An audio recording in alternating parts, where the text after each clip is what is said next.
Bonjour à toutes et tous, bonjour Diane, ravie Bonjour de te Sophie, retrouver. avec plaisir. Alors, nous vous retrouvons pour un nouvel épisode de notre podcast Une pause pour mes oreilles, intitulé Médecine chinoise et acouphènes. Donc, je vais laisser la parole à Diane, que vous avez déjà vue dans le précédent épisode Shiatsu et acouphènes, qui va vous présenter ce qu'est la médecine chinoise. Alors, la médecine traditionnelle chinoise, c'est une médecine extrêmement ancienne. Les premiers écrits remontent au 5e siècle. C'est une médecine basée sur des écrits, c'est pas une médecine orale, une médecine de lettrés. On dit que c'est une médecine de paysans reprise par les lettrés. Qui est basée sur 3 principes fondamentaux. D'abord, le qi, ou le qi en chinois, l'énergie de base. Le principe du yin et du yang, qui sont 2 forces opposées, contraires, simultanées et continues. Très bizarre comme concept, c'est pas du tout cartésien. Et les 5 éléments. Les 5 éléments étant le bois, le feu, la terre, le métal et l'eau.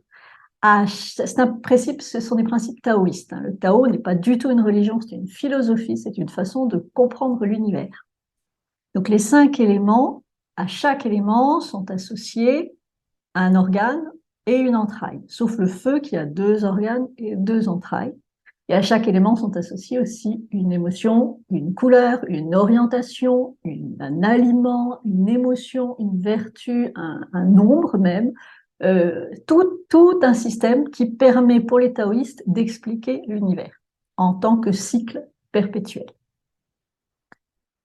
Alors, Diane, en médecine traditionnelle chinoise, quelles sont les causes des acouphènes?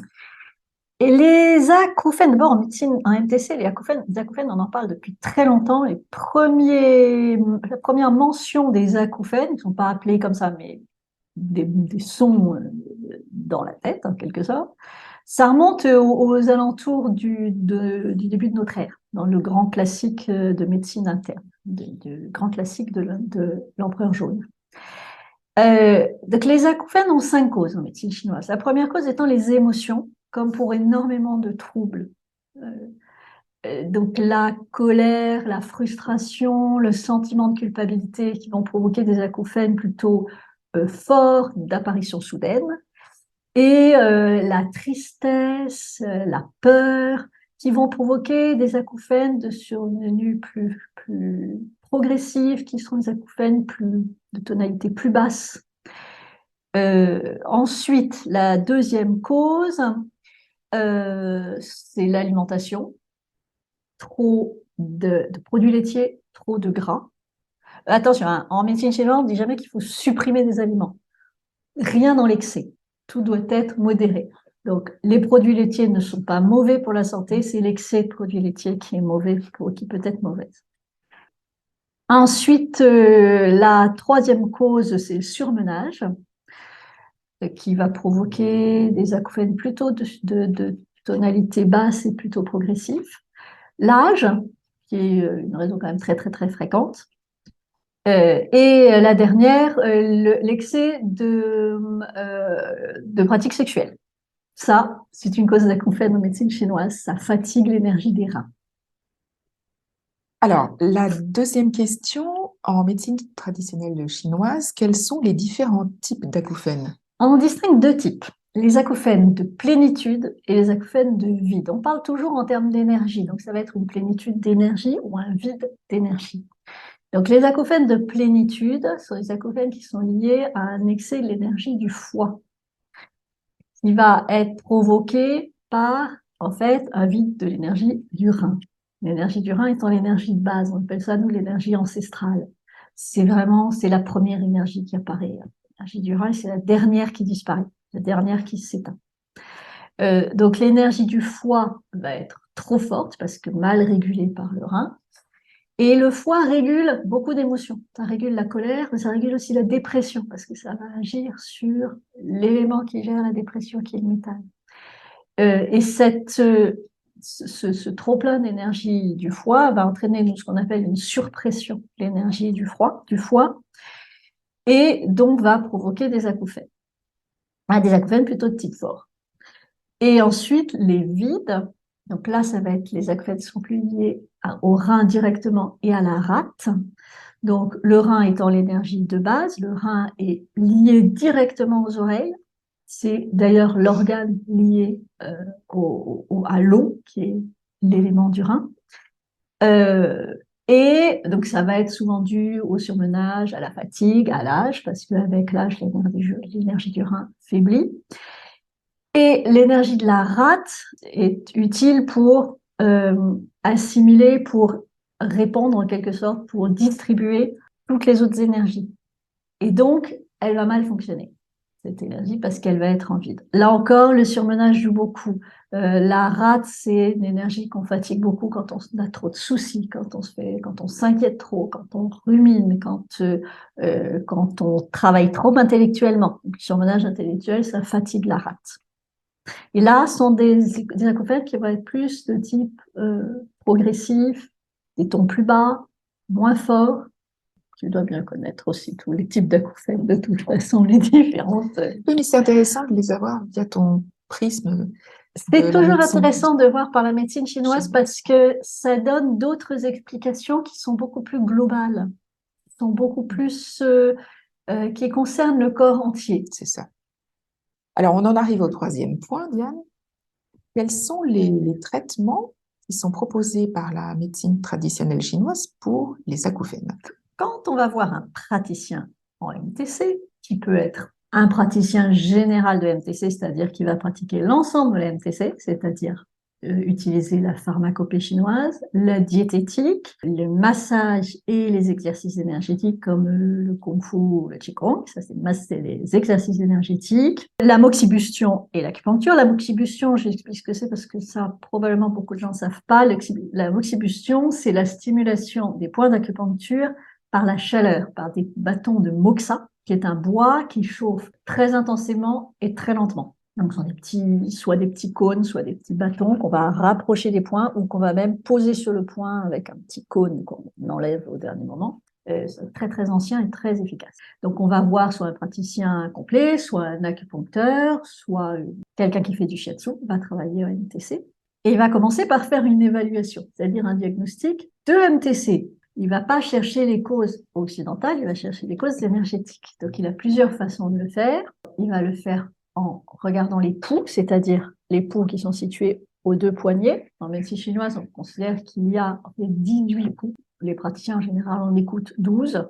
Pour trouver les 6 autres, il faut beaucoup, beaucoup, beaucoup de pratiques. Donc, en général, on écoute 12. À chaque pouls est lié un organe, une entraille.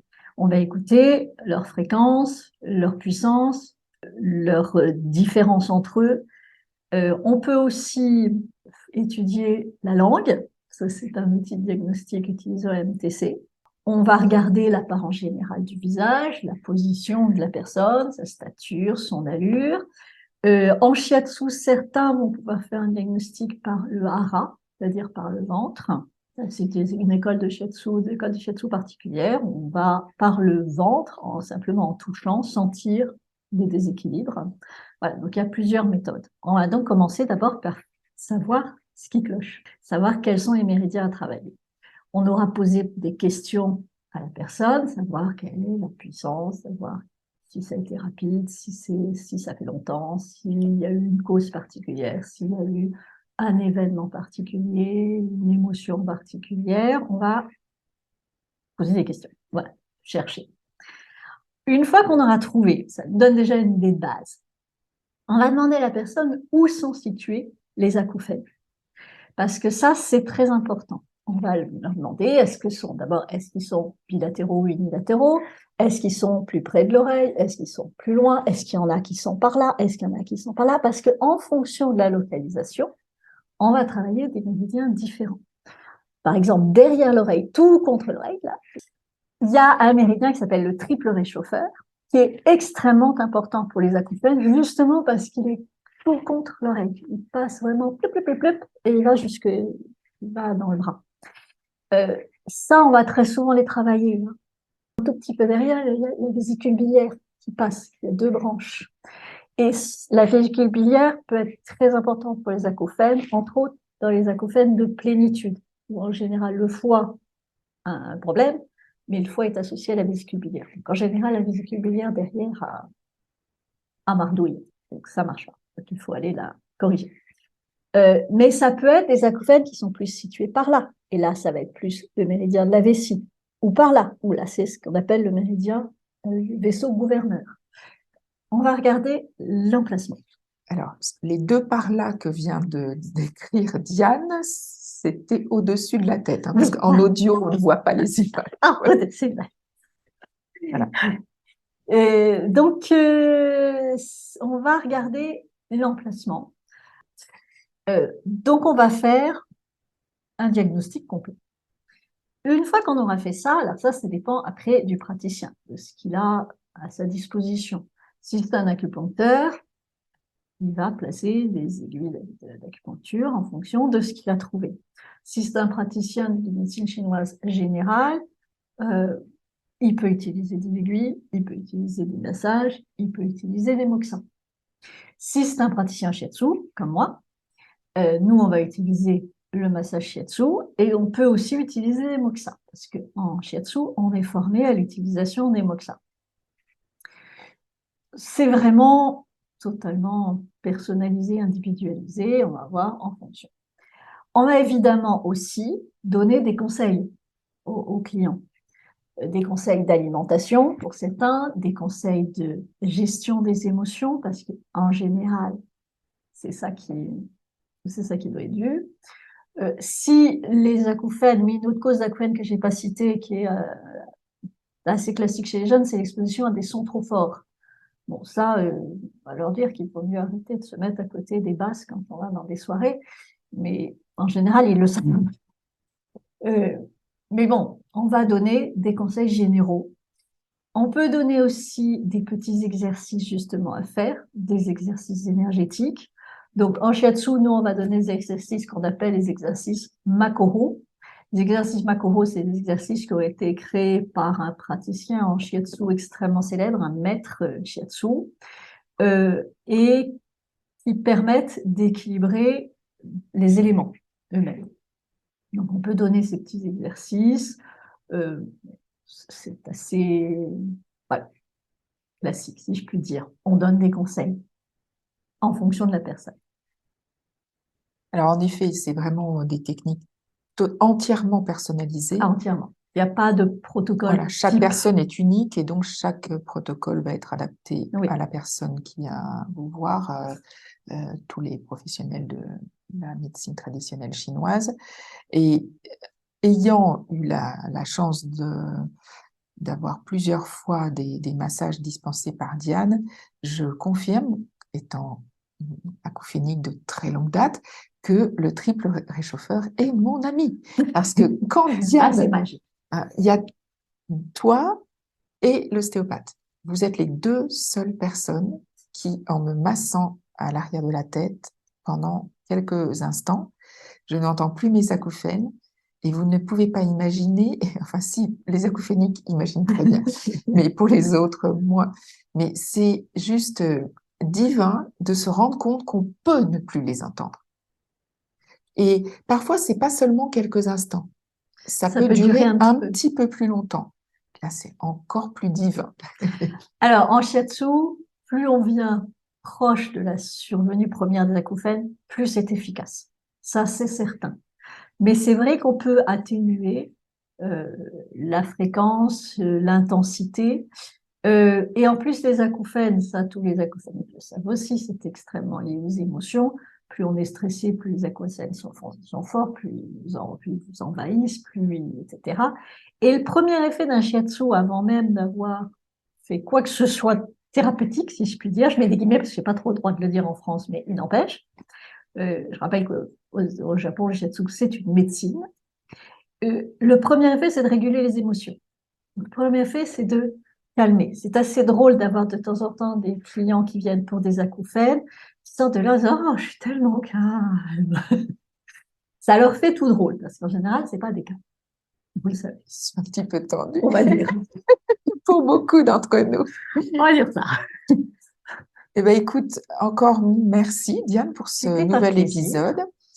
Et alors, ce que je vous propose, c'est, si Diane est d'accord, prochainement, on se retrouve en vidéo pour un épisode où Diane va nous montrer certaines pratiques que nous pourrons refaire pour nous Voilà. et nos oreilles. Un petit do-in. Voilà. Le do-in étant là encore un massage énergétique, mais qu'on fait soi-même.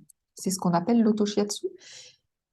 Certains l'appellent l'auto-shiatsu, mais ça s'appelle le do-in. Oui, tout à C'est fait. très vieux le do-in, ça remonte, en Chine on appelle ça le Taoyin, ça remonte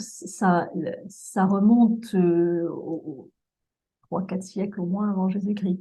C'est une pratique qui se fait en famille. Eh bien, écoute, on te retrouvera avec grand plaisir Avec plaisir. pour cette prochaine séance de pratique. Donc, si vous le souhaitez, vous pouvez bien sûr écouter d'autres épisodes de notre podcast. Vous pouvez aussi vous abonner à notre podcast pour ne pas manquer les épisodes à venir. Et puis, vous pouvez nous écouter donc, sur les plateformes de podcast et sur YouTube. Et je vous dis à très bientôt pour un nouvel épisode. Merci Diane. Ça fait. Au revoir, à bientôt.